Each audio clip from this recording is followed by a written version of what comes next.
Olá, mis hermanos y hermanas. Muy buenos días, que el Señor les bendiga. Nosotros vamos a meditar y aprender de la palabra de Dios. En esta ocasión, basados en el Evangelio de Juan, capítulo 4. Este maravilloso encuentro de Jesús con la mujer samaritana. Juan capítulo 4. Por favor, los que tienen la costumbre, la buena costumbre de acompañar con su Biblia, ubiquen el pasaje y lo mantengan ahí, porque a lo largo de la exposición vamos a dar lectura, especialmente de algunos versículos. Juan capítulo 4. Como hacemos todos los domingos, el título del sermón, que en esta ocasión es Evangelizando a la manera de Jesús, y los puntos, los principales argumentos del sermón están en nuestro boletín. Si usted quiere recibir nuestro boletín, si todavía no lo recibe, usted puede solicitar a la secretaria de la iglesia que lo envíe semanalmente a su correo, o que usted pueda recibirlo a través del WhatsApp. Pues bien, vamos a orar antes de iniciar. Oremos. Ayúdanos, Señor, a entender tu palabra, a sacar el aprendizaje que tienes para nosotros, a ser ovejas obedientes a tu voz y a practicar, Señor, porque hay una tendencia en nosotros que es de amontonar conocimiento, reunir informaciones, manejar los conceptos, pero a menudo tenemos dificultad de practicar lo que sabemos ser la verdad. Ayúdanos a imitar a tu Hijo Jesucristo. Ayúdanos a compartir las buenas nuevas, la palabra de salvación con las personas, con aquellos que forman parte de nuestra vida, de nuestra... El grupo, Dios, de personas que convive con nosotros. Te lo pedimos en el nombre de Jesús. Amén.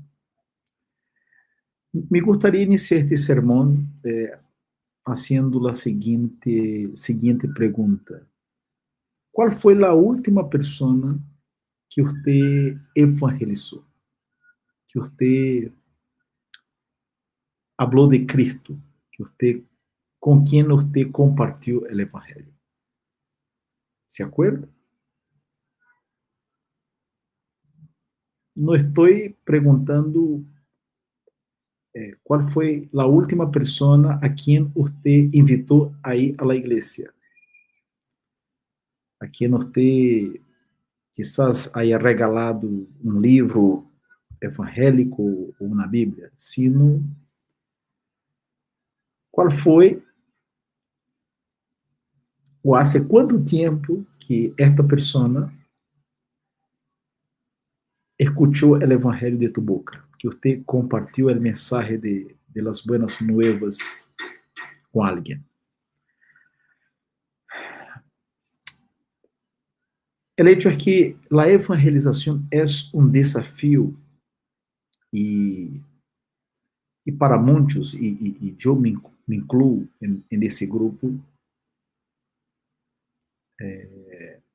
es una dificultad, ¿cierto?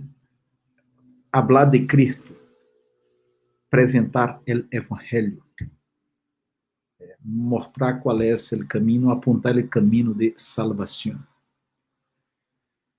Ojalá tuviéramos a mesma rapidez, facilidade para falar de Cristo como hablamos de fútbol, de nossos passatempos, de nossos gustos, de comida, e de vários temas que nos encantam, que nos apaixonam.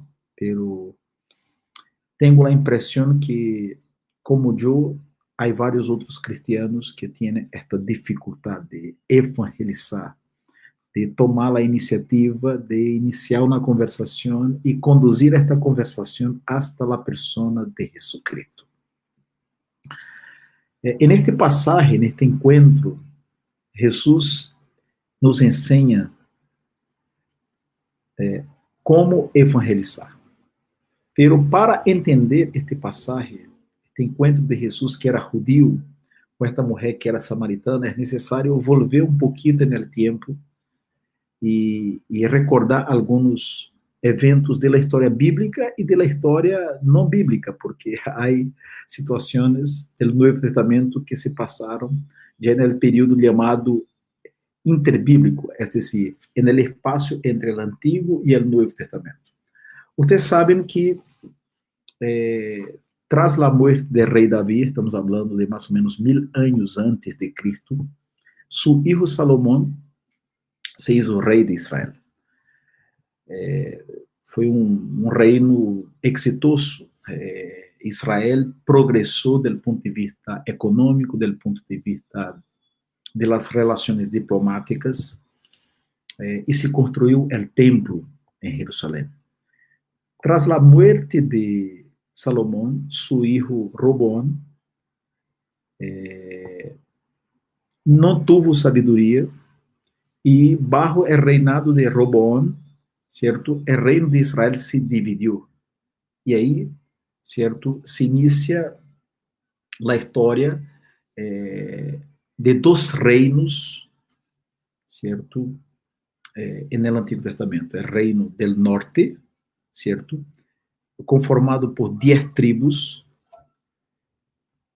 que seguiram a Jeroboam, e o reino del sul, conformado por 2 tribos, certo, liderado por Roboam, certo. O reino del norte, a vezes, a menudo chamado na Bíblia de reino de Israel, tinha como capital Samaria. O reino del sul, a vezes chamado reino de Judá, tinha como capital Jerusalém. São 2 reinos, são 2 casas reais, são 2 santuários, um estabelecido em Samaria, outro em Jerusalém, certo? São 2 linajes sacerdotales, porque se iniciou um serviço religioso em Samaria. E no século 8 antes de Cristo, é decir, mais ou menos 200 anos depois da divisão que resultou em Reino del Norte e Reino del Sul, o Reino del Norte foi conquistado por el Império de Assíria, mais exatamente no ano 722 a.C., em los dias do profeta Isaías. E a gente que vivia no Reino del Norte, muita gente, foi levada, foi trasladada a outras partes do mundo, para outros territórios de Assíria, porque isso formava parte da política de los assírios. Levar a gente de uma terra e mesclá-la, ponerla em outra geografia, em outro local, em outra ubicação, em outro sítio. Então, muitos del Reino del Norte foram levados e jamais volvieron a esta região de Israel. E, obviamente, gente de outras partes, de outros domínios de los assírios, estrangeiros, foram traídos e instalados aí nesta região norte de Israel. Ou seja, houve uma mescla de etnias, de pueblos.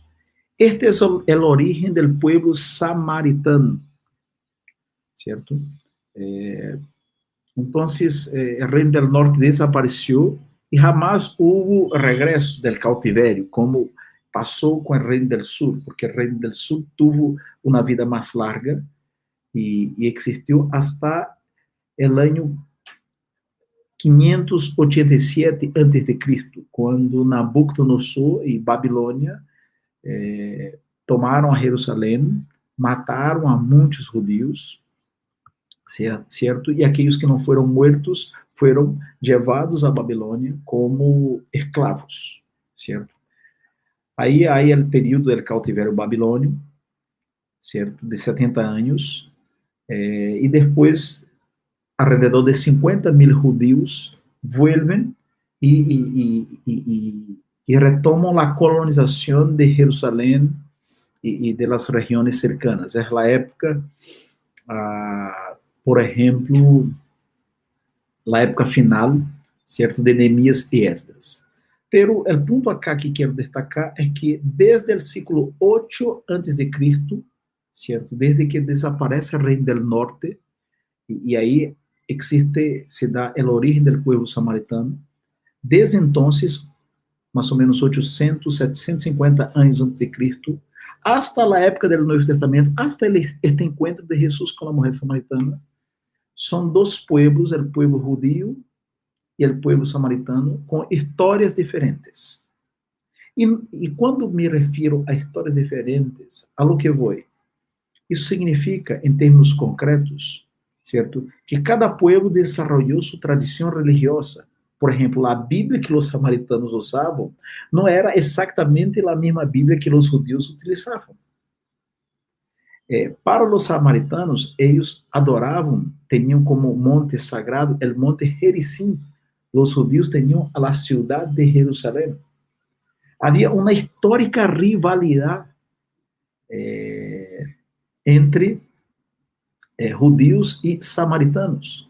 Alguns comentaristas afirmam que na época de Jesus, ou mesmo um pouco antes, alguns judeus oravam e diziam mais ou menos o seguinte: Senhor, te agradeço por não haver nascido mulher, escravo e samaritano.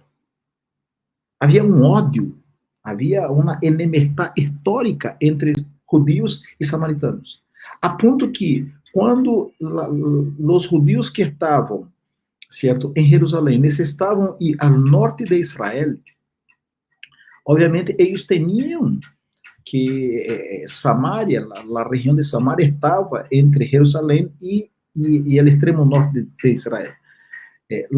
O caminho mais curto era cruzar Samaria. Os judeus, a maioria de eles, faziam recorridos mais largos para evitar cruzar Samaria, para evitar ter contato com os samaritanos, a quienes os judeus chamavam de impuros e a vezes de perros, tratavam como perros.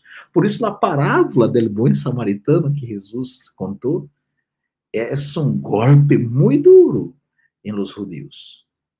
E Jesus, sendo judeu, certo, conta na parábola em la qual el necessitado, a pessoa que necessitava ajuda, socorro, não foi assistida por el sacerdote, não foi assistida por el levita, ou seja, os religiosos de Israel, ele foi assistida por um samaritano.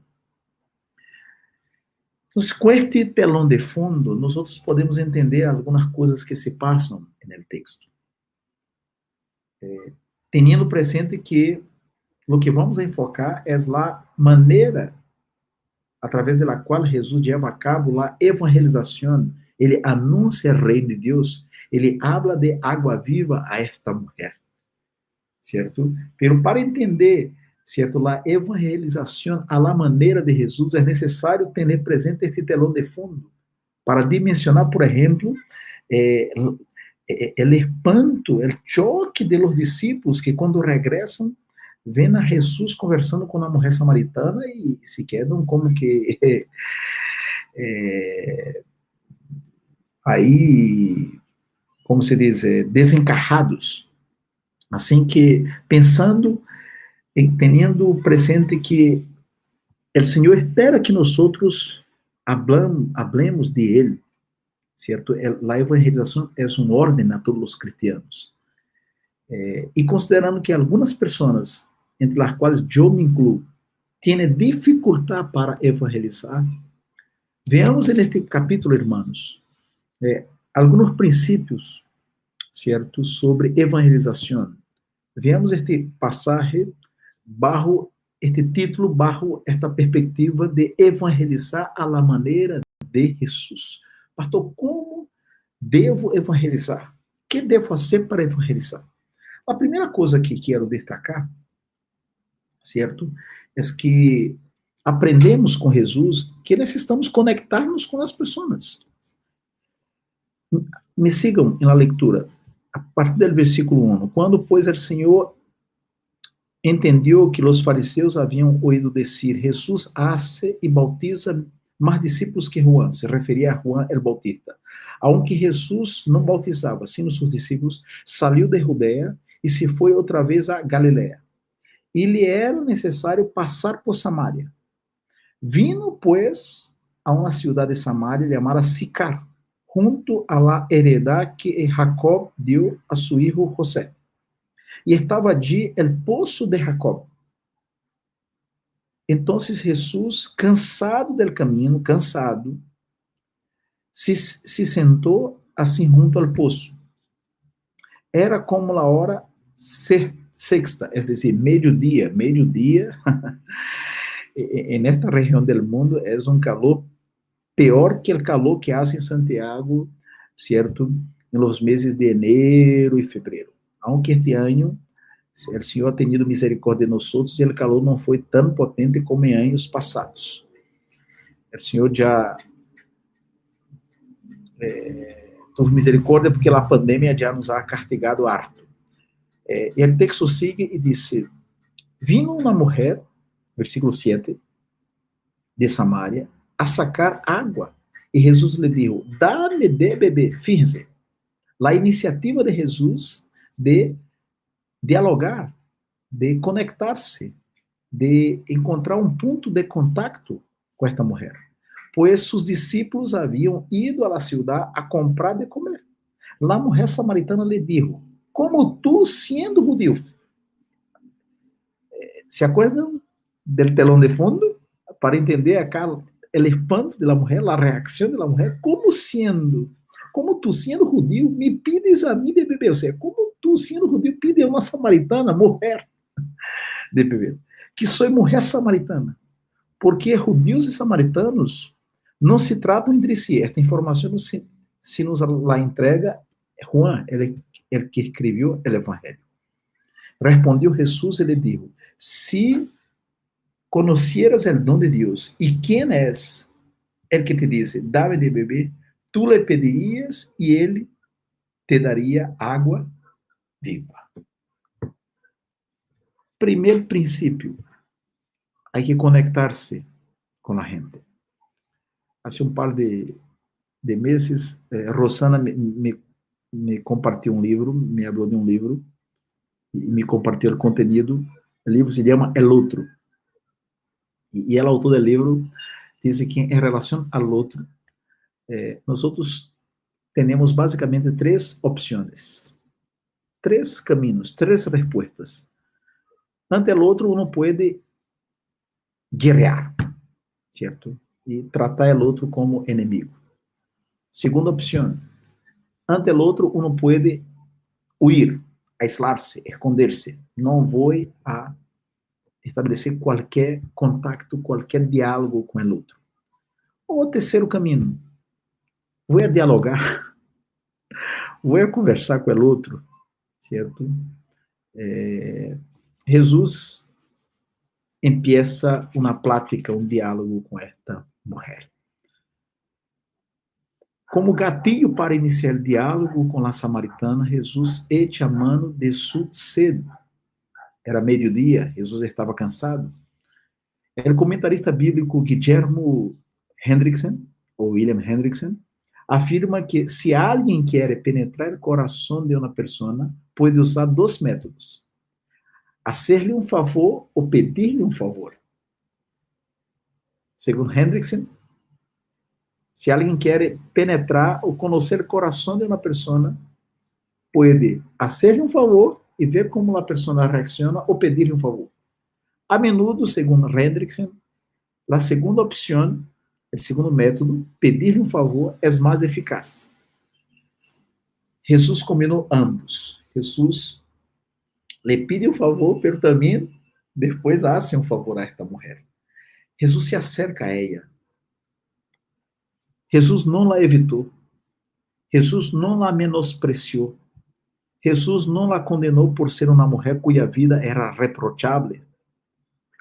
Jesus la mirou com simpatia. Jesus se compadeceu de ela. Jesus não esperou que ela viniera hasta ele. Jesus iniciou o diálogo. Dá-me de beber. Ele começou em donde a mulher samaritana se encontrava. Jesus la hizo crer que algo mais del hacer lo havia levado a platicar com ela. O obispo anglicano del século XIX, John Ryle, acertadamente dijo: es en vano esperar que as pessoas venham a nós em busca de conhecimento. Devemos empezar com elas. Devemos entender qual é o melhor acesso ao coração de las pessoas. Foi o que Jesus hizo. É justamente isso que vemos, não somente no encontro de Jesus com a mulher samaritana, sino que vemos a lo largo do ministério de Jesus. Ele vai hasta a gente e empieza desde a condição em la qual a gente se encontra. Quando entrou em Jericó, Zaqueu saiu correndo delante, subiu a um árvore sicômoro para ver-lhe, porque Jesus havia de passar por allí. Quando Jesus chegou àquele lugar, mirando hacia arriba, le viu e lhe disse: Zaqueu, date prisa, desciende, porque hoje é necessário que pose eu em tu casa. É o que a Bíblia nos informa com respeito a Zaqueu. Outro exemplo, andando Jesus junto ao mar de Galileia, viu a dois hermanos, Simón chamado Pedro e Andrés, seu hermano, que echavam la red en el mar, porque eram pescadores, e les dijo: vení en pos de mí e os haré pescadores de hombres. Claro, acá não foi necessariamente uma evangelização, foi mais que uma evangelização, foi uma invitação a participar da missão de Jesus. Outro passagem, outro exemplo, mas indo Saulo por el caminho, aconteceu que al llegar cerca de Damasco, Saulo, el mismo Pablo, repetidamente le rodeou um resplandor de luz del cielo e caindo em tierra oyó uma voz que lhe dizia: Saulo, Saulo, ¿por qué me persigues? O resto da película la conhecemos. O Senhor envia, disse a Saulo para ir à casa do profeta Ananias, e o profeta Ananias ora, sana a Saulo. Saulo se transforma em Pablo e passa a ser o grande predicador, o grande missionário da igreja apostólica. O evangelista Mateus registra e recorreu Jesus toda a Galileia, ensinando nas sinagogas de eles e predicando o evangelho do reino. Mis irmãos e irmãs, Jesus se conectava com as pessoas. E qual é o problema de muitos de nós? Nós não criamos pontos de contato, não estabelecemos, não criamos puentes que nos permitam dialogar com a gente e falar-lhe de Cristo. Nos encerramos em nosso mundito personal. Nos falta a compaixão que Jesus tinha hacia os demás. É a compaixão que nos impulsa a ajudar ao próximo. A consciência de que Deus nos rescatou e o sentido de gratidão a Deus por este rescate maravilhoso é o combustível da evangelização. A Bíblia nos diz: e al ver as multitudes, tuvo compaixão de ellas, porque estavam desamparadas e dispersas como ovejas que não têm pastor. Porque Jesus se compadeceu de las multitudes e os fariseus não? Porque Jesus se compadeceu de las multitudes e seus discípulos não? Porque havia em Jesus compaixão. Por isso, meus irmãos e irmãs, devemos orar e pedir perdão a Deus por não compadecer-nos, em la maioria das vezes. de la condición perdida de nuestro vecino, de nuestro pariente, del compañero de trabajo, quizás de nuestro esposo, de nuestra esposa, de nuestro hijo, e de algumas pessoas que frequentam a igreja, e às vezes são membros, pero que sabemos que todavia não tiveram um encontro personal com Cristo, por los frutos, por lo que vemos, não só no discurso, sino que também nas ações de uma pessoa ou de algumas pessoas. Se você ha sido alcançado por la graça de Deus, é porque alguém lo condujo a Jesus. É porque alguém tomou a decisão de conectar-se contigo. É porque alguém decidiu estabelecer um ponto de contato e invitar-lhe a conhecer a Jesus. Haga lo mesmo e dá fruto. Sino a 30, 60 e a 100 por um, ao menos um por um. Pero é necessário que decidamos sair de nosso mundito, deixar, poner al cortado el temor de los hombres, o que a gente vai pensar de minhas palavras, eu não sei evangelizar, estas mentiras que às vezes inconscientemente decimos, hablamos para nós mesmos, certo? Depender do Senhor, confiar no Senhor e echar a semilla. Pero é necessário conectar-se com a gente. Se tu te quedas callado, encerrado em tu mundo, obviamente tu jamás vas a evangelizar. Porque a fé viene por oír e oír a palavra de Deus. E as pessoas que não têm fé, as pessoas que necessitam escuchar de Deus, necessitam escuchar de tu boca, de mi boca, sobre Jesus. E acá há a segunda enseñança que hemos visto que para evangelizar a maneira de Jesus é necessário conectar-se com as pessoas. Foi aquilo que Jesus dijo com a mulher samaritana. Pero há uma segunda enseñança do texto. Que é a evangelização? Evangelizar é apresentar a Jesus. Presenta-lhes a Jesus. Sigamos no texto, certo? La mujer, versículo 11, le dijo, Senhor, não tienes com que sacarla, e el poço é hondo. ¿De dónde, pues, tienes el agua viva? Assim como Nicodemo não entendeu o novo nascimento, o significado do novo nascimento, a mulher samaritana não entendeu o significado de água, de água viva, de água viva. ¿Acaso eres tu maior que nuestro padre Jacob, que nos dio este poço, del qual bebieron eles, sus hijos e sus ganados?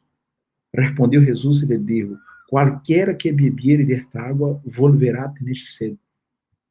Mas el que bebiere del água que eu lhe daré, não tendrá sede jamás, sino que el água que eu lhe daré será en él uma fuente de água que salte para a vida eterna. Evangelizar é hablar de Cristo, não é hablar de igreja, não é hablar de nossa congregação. Evangelizar não é hablar de tua experiência religiosa. Evangelizar não é hablar de la reforma protestante. Evangelizar não é hablar de Calvino e de los puritanos. Há alguns reformados que falam mais de Calvino e de la confissão de fé de Westminster e de los puritanos que del próprio Senhor Jesus Cristo. Pobrecitos, não han entendido a essência do evangelho. Evangelizar não é criticar a religião de um, ou a falta de religião. Não é criticar o estilo de vida da pessoa. Não é condená-la por ser homossexual, lesbiana, machista, feminista, de direita, de esquerda. Não é criticar a pessoa por ser estrangeira, por formar parte, por pertencer a uma classe social distinta da nossa. Não é criticar a uma pessoa que é hincha de outro equipo de futebol. Não. Evangelizar é apresentar Cristo a uma pessoa. A semelhança de quando apresentamos um conhecido novo a alguém. Eu me acuerdo que antes de ser pastor na primeira igreja, eu comecei o ministério na primeira igreja como pastor em fevereiro de 2016. Pero antes, em novembro do ano 2015, quando estive na primeira igreja, invitado a predicar em um culto dominical, eu me acuerdo que a irmã Eliana Valenzuela, aí cerca do banho masculino, me apresentou a Juan Mialongo. Eu me acuerdo, não sei se é o cabelo negro e a barba negra de Juan, não sei se me ajudam a guardar esta imagem. A irmã Eliana Valenzuela lo hizo porque lo conhecia. Porque se ela não conhecer a Juan Mialongo, não lo havia me apresentado, me introduzido a ele. Evangelizar é apresentar Jesus, que é não somente nosso conhecido, é nosso Salvador. Evangelizar não significa, convertir a persona. Isso não é evangelizar. A vezes nos viene, pode ocorrer o desânimo porque nos acordamos de algumas situações em las quais hablamos del evangelho e a resposta de la persona foi o desprecio, a ofensa ou a fria indiferença à la evangelização. Pero isso não deve desanimar-nos, irmãos. O próprio Senhor Jesus nos advertiu: dichosos, es decir, bem-aventurados serão ustedes quando por mi causa a gente los insulte, los persiga e levante contra ustedes toda classe de calúnias. Alegre-se e llene-se de júbilo, porque les espera uma grande recompensa no cielo.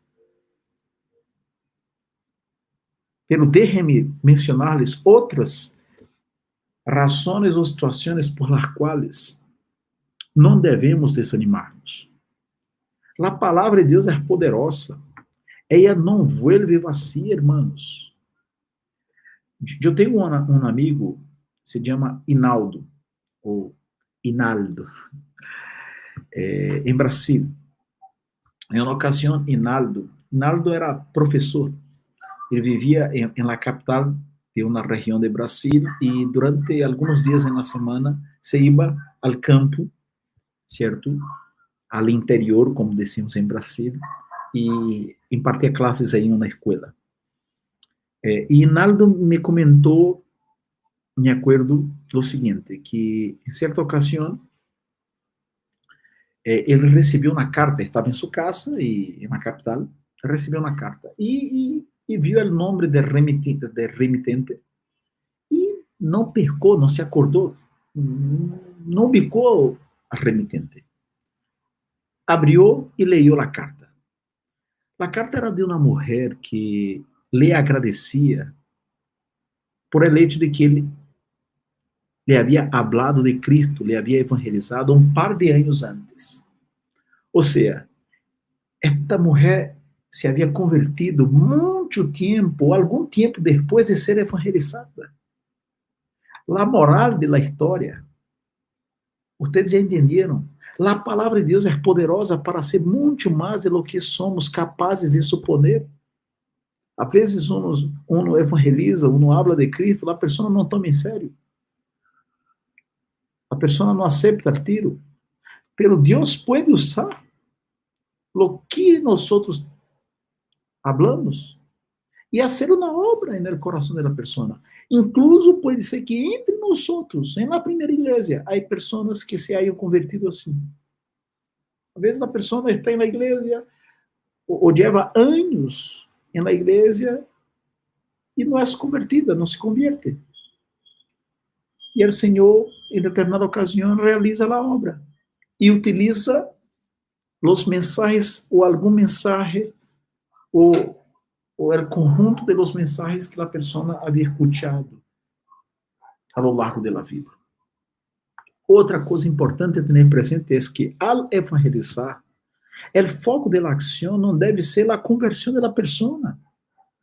Se assim pensamos, meus irmãos e irmãs, incurrimos em idolatria, poniendo nosso coração em el hombre e não em Deus. Ao evangelizar, nosso foco deve ser a glória do Senhor. Deve ser obedecer al mandato del Senhor, deve ser proclamar as virtudes de aquele que nos amou e nos sacou do império de las tinieblas. Pero se nos olvidamos de isso e ponemos nossa atenção em la persona, nos quedaremos preocupados sobre o que ella está pensando, se o que eu dije agradou ou não agradou a pessoa, se ella se convertirá, se ella me vai evitar ou irá de mim ou na próxima ocasião. Mis hermanos e irmãs, tudo isso é humanismo.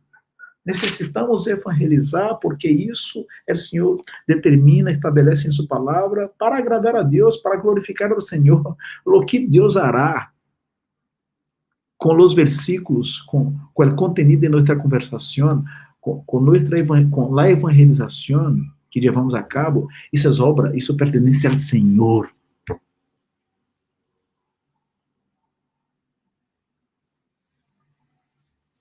Isso não pertence a nós outros, não é um tema que nós outros manejamos. Assim que perda cuidado em relação à la consequência da evangelização.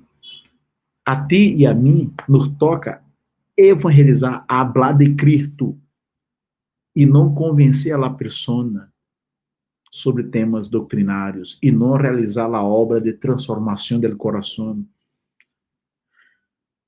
Isso não está em nossa potestade. Como les dije hace pouco, Jesus falou do novo nascimento a Nicodemo. Ele não entendeu o tema em aquela ocasião. Pero tempo depois, o Espírito Santo hizo a obra na vida de Nicodemo. Por outro lado, se a pessoa é evangelizada e rehúsa Cristo, não aceita Cristo, no dia do juízo final estaremos limpios de la sangre desta pessoa e nossas palavras serão usadas em sua contra. Quizás Deus diga a pessoa: "Você tuvo a oportunidade de abraçar a Cristo e lo rechazou."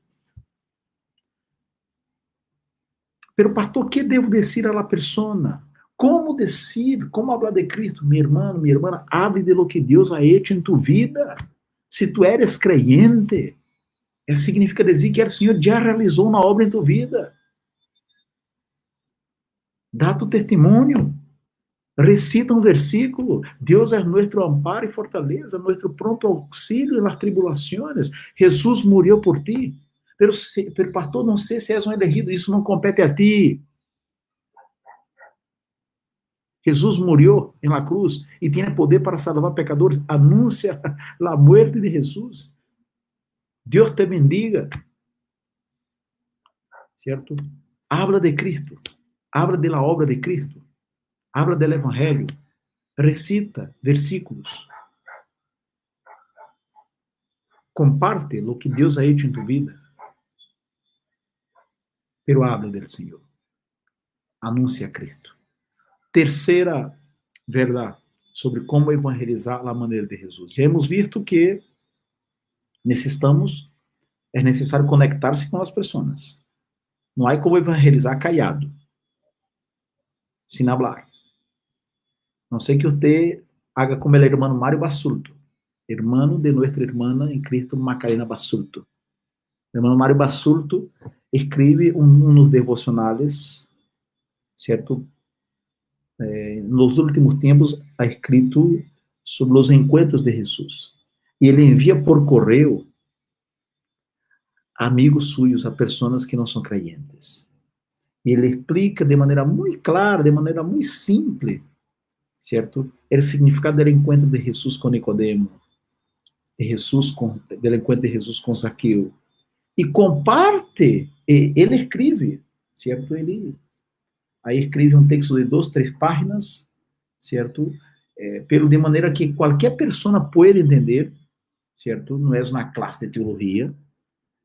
E envia a seus conhecidos.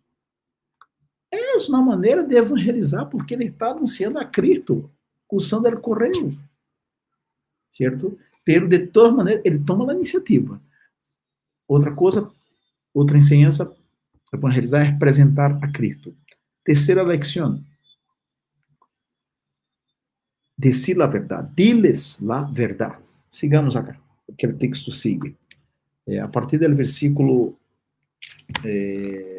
Havíamos leído hasta o versículo 14, sigamos versículo 15. La mujer le dijo, Senhor, dá-me esta água para que não tenha eu sed, ni venga aqui a sacarla. Jesus lhe dijo, ve, llama a tu marido e ven acá. Respondeu a mulher e dijo, não tenho marido. Jesus lhe dijo, bien has dicho, não tenho marido, porque 5 maridos has tenido, e el que agora tienes não és tu marido. Esto has dicho com verdade. Le dijo a mulher, Senhor, me parece que tu eres profeta.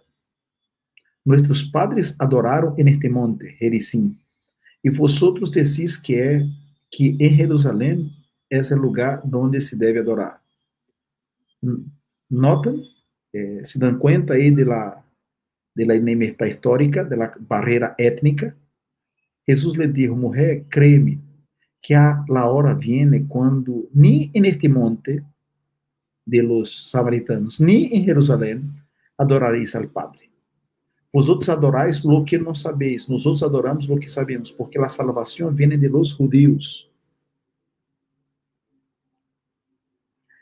Mas a hora viene, e a hora é, quando os verdadeiros adoradores adorarão al Padre em espírito e em verdade, porque também o Padre tales adoradores busca que le adorem. Deus é espírito, e los que le adoram em espírito e em verdade é necessário que adorem. Tras fazer um contraste com a água del poço,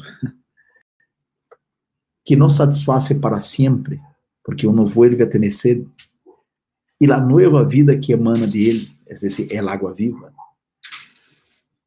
Esta água viva que quita a sede espiritual e é fuente de vida eterna, tras haber despertado a curiosidade em relação a temas profundos, a questões existenciais, Jesus não deixa de dizer a la samaritana lo que é necessário.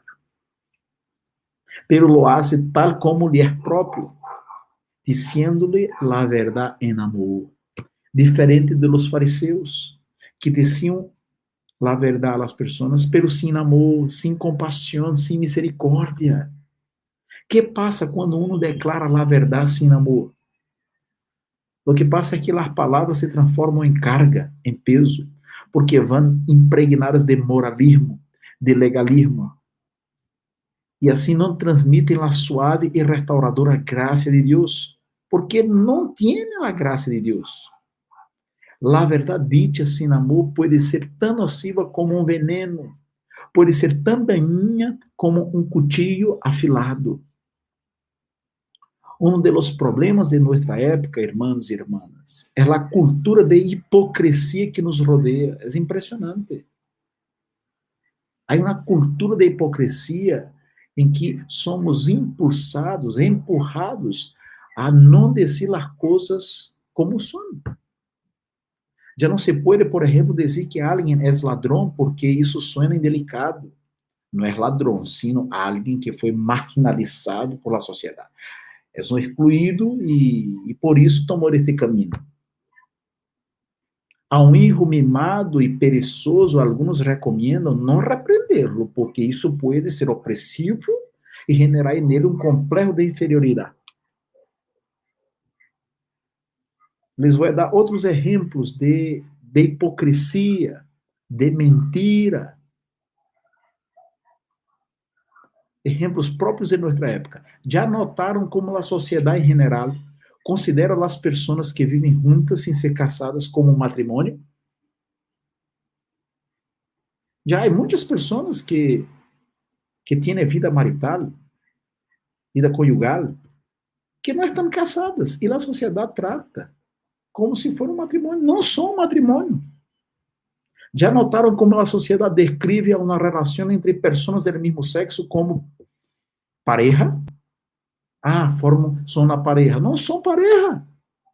Pareja é homem e mulher, sexos diferentes. Já notaram como a sociedade ha nombrado de família a pessoas do mesmo sexo que han adotado niños como hijos? É um absurdo, é uma contradição. Duas pessoas do mesmo sexo adoptam a um ninho ou ninha e a sociedade em geral chama isso Essa situação de família não lo é, mis hermanos. Partou pelo el código de tal país. Hermanos, pouco me importa. A palavra de Deus, sim, é o que determina. Família é constituída por um homem e uma mulher, e hijos naturais ou adotivos ou adotados.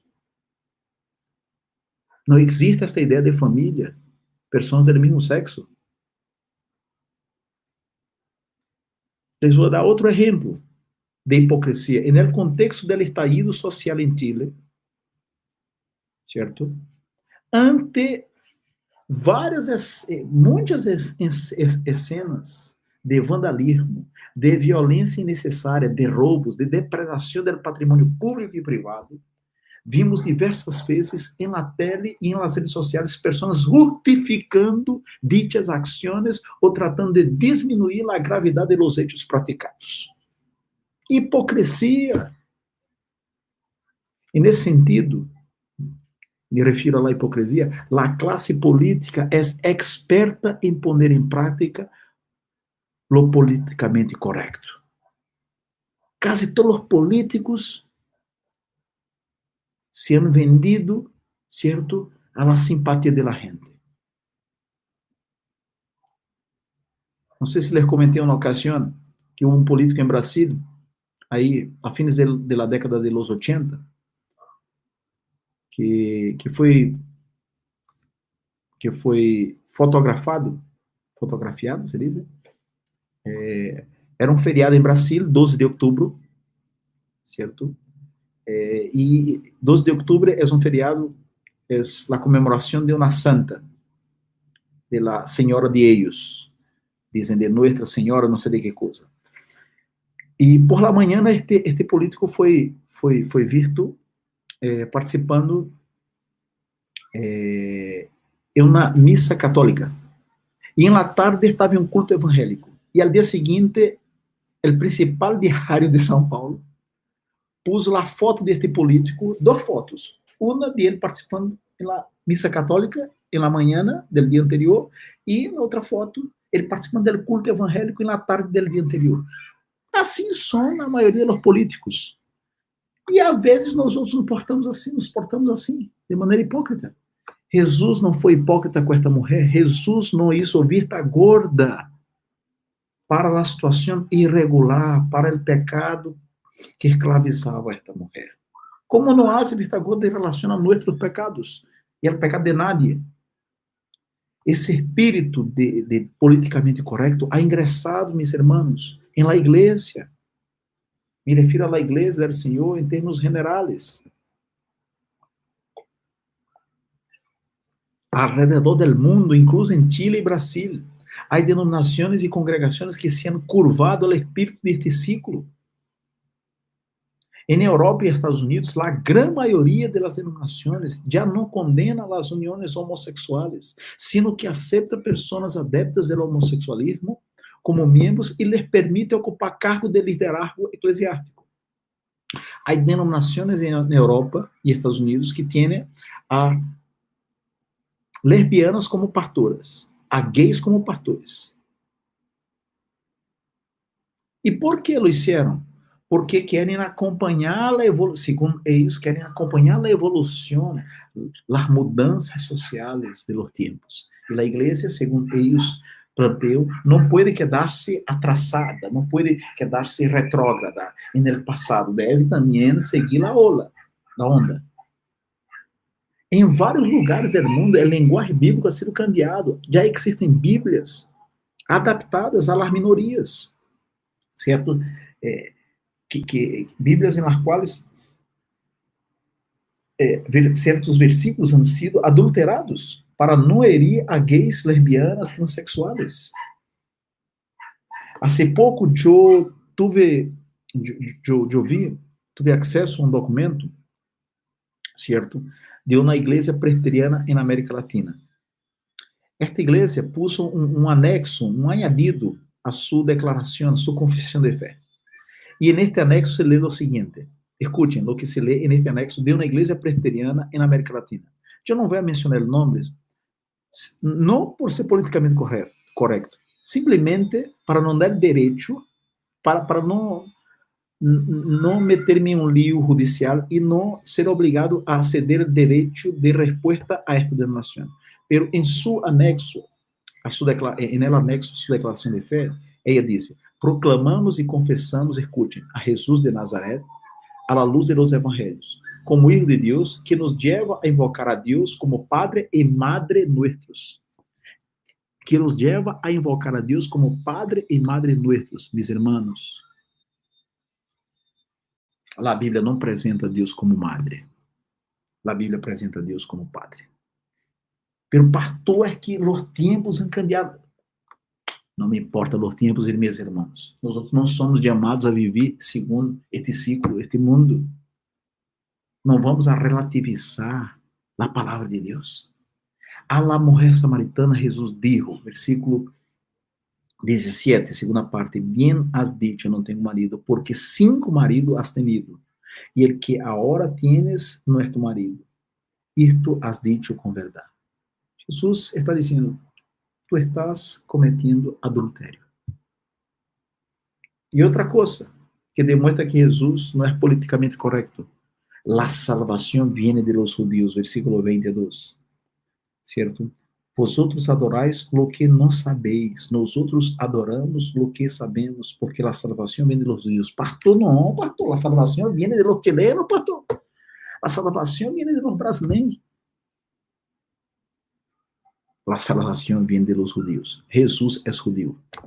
Como hombre, como persona, como hijo de Dios encarnado, nació, ¿cierto?, en esta región del mundo y es judío. Pero, pastor, no me gusta que lo sea. Lo siento, amigo. Lo siento, amiga. Es judío. Y Jesús dijo a la mujer samaritana: la salvación viene de los judíos. Mis hermanos y hermanas, não podemos transar a verdade. Não podemos flexibilizar os princípios que Deus estabeleceu para regir a seu povo. Há várias igrejas que han intentado endulçar a verdade divina para agradar as pessoas. Isso é humanismo, isso é traicionar a Deus e fazer com que a igreja funcione segundo a bandeira do mundo. A igreja é santa, a igreja pertence a Deus, que la comprou com a sangue de seu Hijo Jesucristo. Há um par de anos, o reverendo Samuel Lago, chileno, certo, que pastoreava uma igreja de habla inglesa em Las Condes. Isso leva como uns 4 ou 5 anos, eu já estava em Chile. Recebi um correio muito simpático de uma mulher que expressava seu desejo de formar parte da congregação em la qual o reverendo Samuel era pastor. E a pessoa perguntava sobre os requisitos para ser membro, entre outras coisas. Al final do correio, a mulher informava que vivia com sua pareja, outra mulher, e que ambas queriam ser membros. O pastor Samuel disse que ambas seriam bem-vindas ao culto, poderiam vir e escutar a palavra de Deus, pero que a igreja não aceitava parejas homossexuais como membros. Se terminou aí o intercâmbio de correios.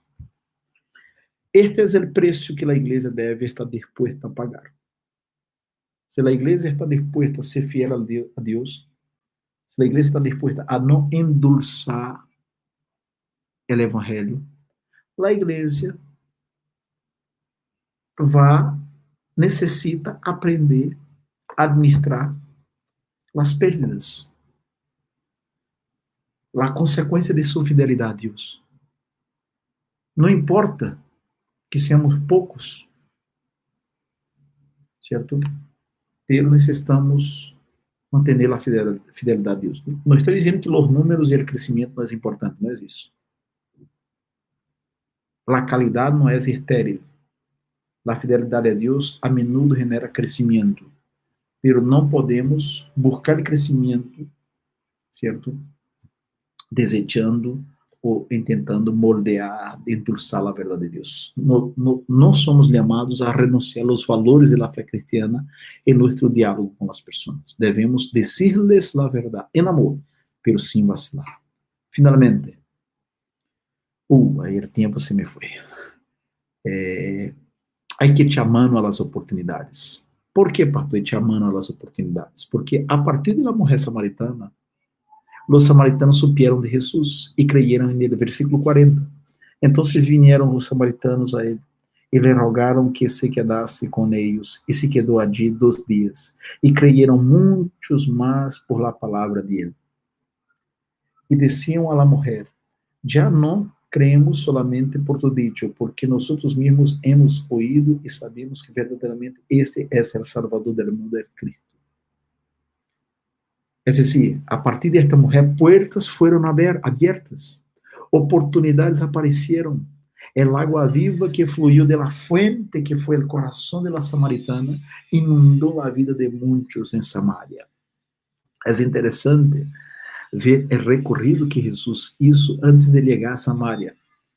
En el capítulo 2, versículo 22, somos informados que Jesús estaba estando en Jerusalén en la fiesta de la Pascua.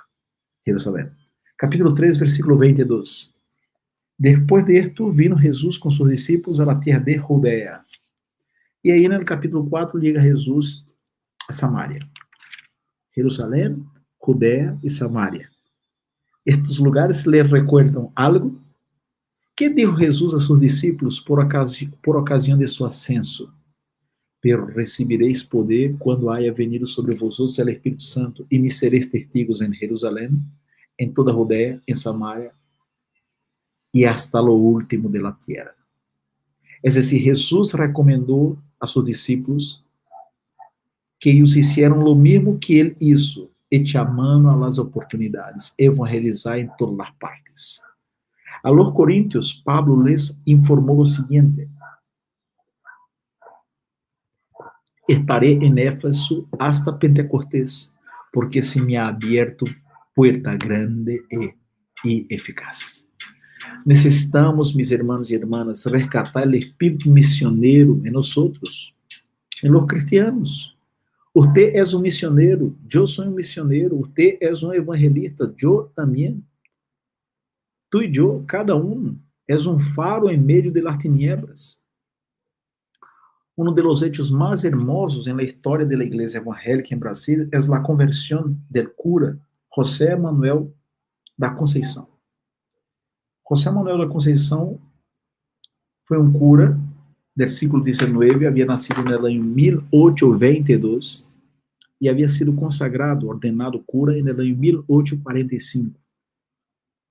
E ele havia exercido o sacerdócio em várias cidades pela entonces províncias de São Paulo. Havia sido cura em Montemor, em Piracicaba, em Taubaté, em Ubatuba, em Santa Bárbara e em Brotas.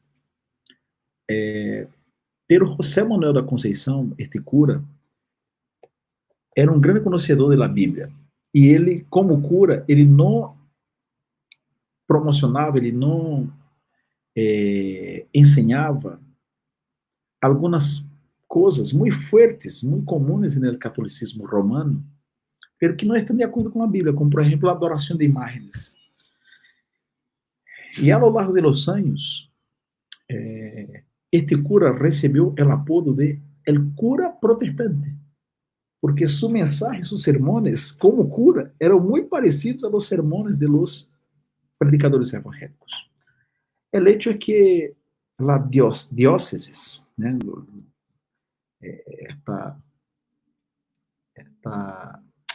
Me escapó la palabra, la parte administrativa, la parte superior, desconfiava de José Manuel de la Conceição, de JMC, como decimos em Brasil, e lo cambiava a menudo de paróquia, certo? Hasta que, aí por el año 1863, ele já não estava exercendo o ministério como cura, porque estava em uma crise de fé, porque já não estava de acordo com muitas práticas da Igreja Católica Romana. E um missionário protestante, quando visitou a cidade de Rio Claro, no interior de São Paulo, certo? Escutou a fama do cura protestante, lo visitou, dialogaram. Cuento corto,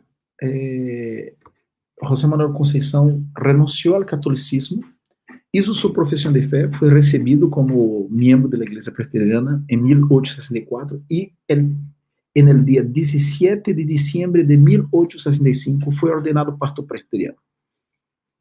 6 anos antes de José Manuel Ibáñez Guzmán, primeiro pastor chileno. José Manuel de Conceição foi ordenado. Quem passou a ser José Manuel de Conceição? Ele havia sido cura em várias cidades de São Paulo. Ele começou a visitar uma a uma. E em todas essas cidades ele anunciava Jesus Cristo como o único e suficiente Salvador, certo? E aí nasceram várias igrejas. Várias de elas foram depois consolidadas por missioneiros, por outros pastores, pero o pioneiro foi JMC, ex-cura José Manuel de Conceição. E José Manuel de Conceição aproveitava muito bem, mano, as oportunidades. O que ele fazia? Certo? Ele tinha a vida de um São Francisco protestante, porque ele peregrinava, viajava, e não era casado, havia sido cura, não era casado, viajava, não tinha plata, viajava muitas vezes caminhando, certo? Às vezes os recorridos a pé. E quando ele chegava na cidade, ele buscava alojamento em qualquer casa, em qualquer família que lhe abria as portas para evangelizar, lhe permitia quedar-se aí ao fundo da casa, e ele barria a casa para pagar o hospedaje, fazia trabalhos domésticos e tal, e predicava o evangelho. Ele echou mano às oportunidades. Ele hizo o que Jesus hizo. A partir da conversão da mulher samaritana, se deu a invitação para ir a Samaria e falar do evangelho a outras pessoas. E Jesus falou isso. Necessitamos, meus irmãos e irmãs, orar para que Deus nos ajude a entrar por las portas que já estão abertas. Estamos em Santiago Centro. Há muitas oportunidades de evangelização. Há muitas portas que já nos foram abertas e que nós outros não hemos entrado. Assim que, para evangelizar a maneira de Jesus, nós outros necessitamos conectar-nos com as pessoas, apresentar-lhes a Jesus, dizer-lhes a verdade e echar mano a las oportunidades. Nesse sentido, creio que nós outros necessitamos aprender com os buenos pentecostales, que saem a la calle, que evangelizam, certo? E por isso han chegado e chegam a rincones, a barrios, a sítios em los quais os protestantes históricos não han chegado. Não estou imitando, não estou dizendo que devemos ser pentecostales, estou dizendo que, nesse sentido, me parece que a prática de los buenos pentecostales é digna de imitação. ¿Por quê? Porque refleja a obediência a Cristo. Que o Senhor nos bendiga, meus irmãos e irmãs, para que podamos evangelizar, certo? Para que podamos compartilhar o evangelho de Cristo com as pessoas. Amém.